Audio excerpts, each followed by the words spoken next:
presidenta en funciones. En esta elección vimos renacer muchas conductas que yo pensé que estaban enterradas en el pasado. Conductas que a mí no me tocó vivir en mi juventud, pero que personas mayores que yo sí las vivieron. Y yo, de hecho, en la juventud no estaba familiarizada con expresiones como el ratón loco, las casillas zapato, las urnas embarazadas, las boletas planchadas, por ejemplo. Ninguno de este tipo de expresiones que ahora, de nueva cuenta, volvemos a ver en esta elección. A mí me parece que una obligación que tenemos como autoridades electorales es tomar medidas preventivas para que esto no vuelva a ocurrir.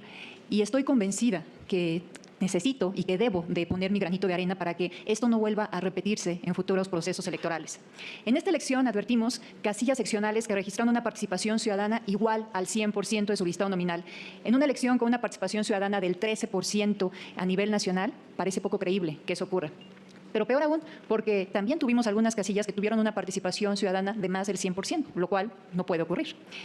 Boletas sin marcas de dobleces, es decir, boletas sin evidencia de que hubieran sido introducidas en las urnas.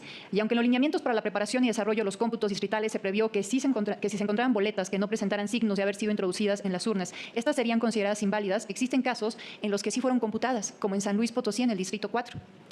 Votos registrados con caligrafía que a simple vista se ve idéntica y votaciones en múltiples boletas, no solo por las mismas personas, lo cual suele ocurrir cuando las personas ganan una elección, sino además también en el mismo orden, es decir, con el mismo patrón de votación. Un orden que además coincidía plenamente con los acordeones que se repartieron para las elecciones a nivel nacional.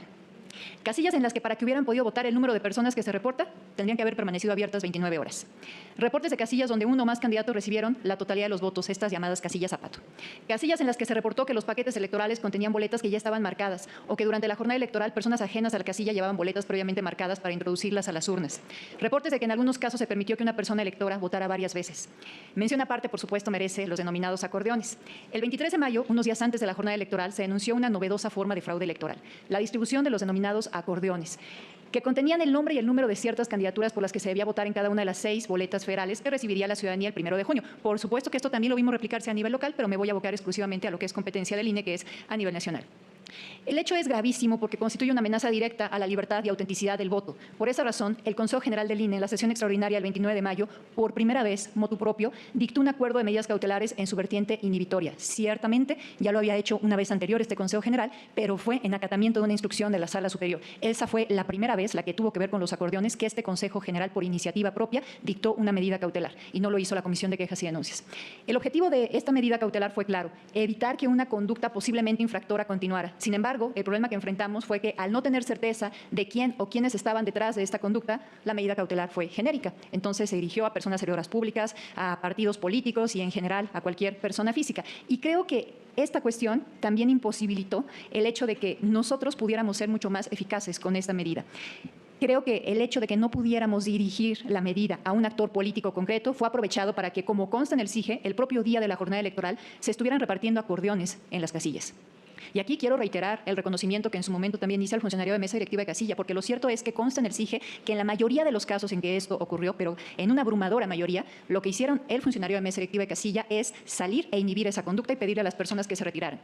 El día de ayer la dirección jurídica de este instituto nos hizo llegar una nota que dice lo siguiente: no se advierte en la Constitución, la Ley General de Instituciones y Procedimientos Electorales y los lineamientos para la preparación y desarrollo de los cómputos distritales de entidad federativa, circunscripción plurinominal y nacionales del proceso electoral extraordinario del Poder Judicial de la Federación 2024-2025, que el Consejo General cuente con atribuciones para determinar la invalidez de una casilla electoral en la etapa de cómputos y sumatoria de resultados. Ante este escenario, y considerando que expresamente la Constitución, en su artículo 96, fracción 4, y en el párrafo penúltimo, el artículo 3º transitorio, y la Ley General de Instituciones y Procedimientos Electorales en los artículos 533, numeral 2 y 534, numeral 1, establecen que el INE, a través del Consejo General, entregará las constancias de mayoría de las candidaturas que resulten ganadoras y emitirá la declaración de validez de la elección respectiva, y dadas las irregularidades graves que he mencionado, tiendo a coincidir con lo que ha dicho el consejero Arturo Castillo.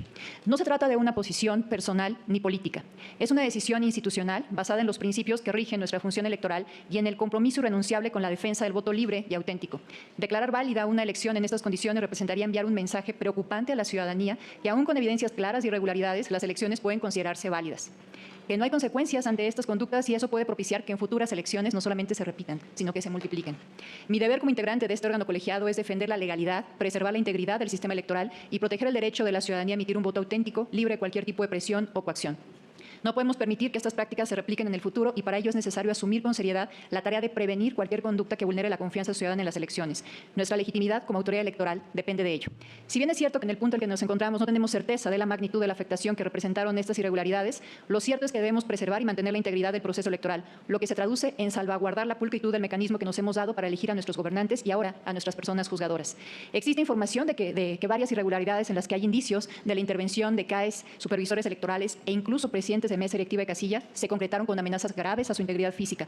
Por supuesto que se han dado las vistas a las autoridades competentes de investigar estos hechos. No obstante, sí creo que esta autoridad no tiene competencia para determinar la nulidad de la elección, sino solo, como lo comenté al inicio de mi intervención, con fundamento en los artículos 96, fracción 4 y el artículo 3º transitorio de la Constitución y los artículos 533, numeral 2 y 534, numeral 1 de la LEGIPE, nos concierne declarar la validez de la elección.